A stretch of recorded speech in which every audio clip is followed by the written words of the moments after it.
జీవితం అంటే అందరికీ ఒకేలా ఉండదు. కొందరికి అది పూలబాట, మరికొందరికి ప్రతి అడుగు ఒక యుద్ధమే.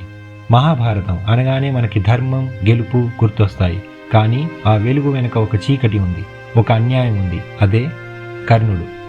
Hello guys, welcome back to my channel the cine fable studio. ఈరోజు మనం మహాభారతంలోని కర్ణుడి క్యారెక్టర్ని డీకోడ్ చేయబోతున్నాం. యాక్చువల్గా మనందరిలో కర్ణుడు ఉంటాడు.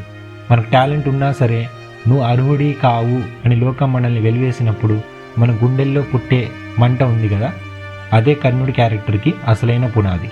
అందుకే తనకంటూ ఒక ఐడెంటిటీని తెచ్చిపెట్టిన దుర్యోధనుడు అంటే కర్ణుడికి అపారమైన ప్రేమ.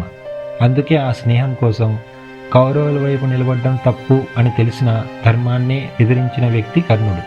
కర్ణుడి సిద్ధాంతం ఒక్కటే: నీ వాల్యూని గుర్తించిన వారి కోసం నువ్వు ఎంతవరకు వెళ్ళగలవు. కానీ ఇక్కడే ఒక డార్క్ ట్రూత్ ఉంది. కురుక్షేత్ర యుద్ధంలో కర్ణుడి ఆఖరి క్షణాలలో తన రథచక్రం భూమిలో ఇరుక్కుపోయినప్పుడు ఆయన మీద దాడి చేయడం అధర్మం అంటాడు కర్ణుడు. సరిగ్గా అప్పుడే కృష్ణుడు కర్ణుడికి ఒక బిట్టర్ అండ్ డార్కర్ రియాలిటీ చెక్కిస్తాడు. కర్ణ, ఆ రోజు నిండు సభలో ద్రౌపదిని అవమానిస్తున్నప్పుడు నువ్వు వారించలేదు. ఆ రోజు లక్క ఇంట్లో పాండవుల్ని చంపాలని చూసినప్పుడు నువ్వు వద్దని చెప్పలేదు. ఆ రోజు ముక్కు పచ్చలారని అభిమన్యుని మోసంతో అందరూ కలిసి చంపుతున్నప్పుడు నువ్వు ఆపలేదు.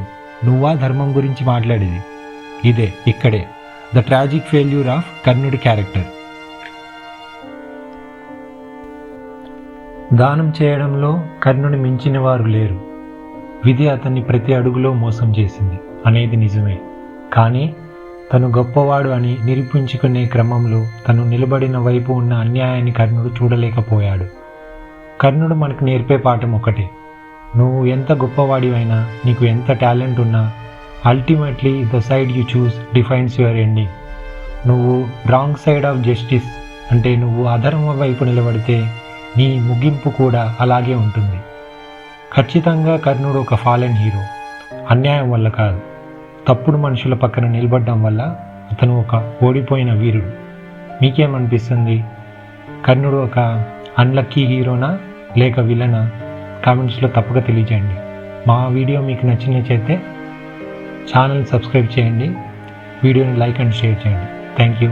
బాయ్.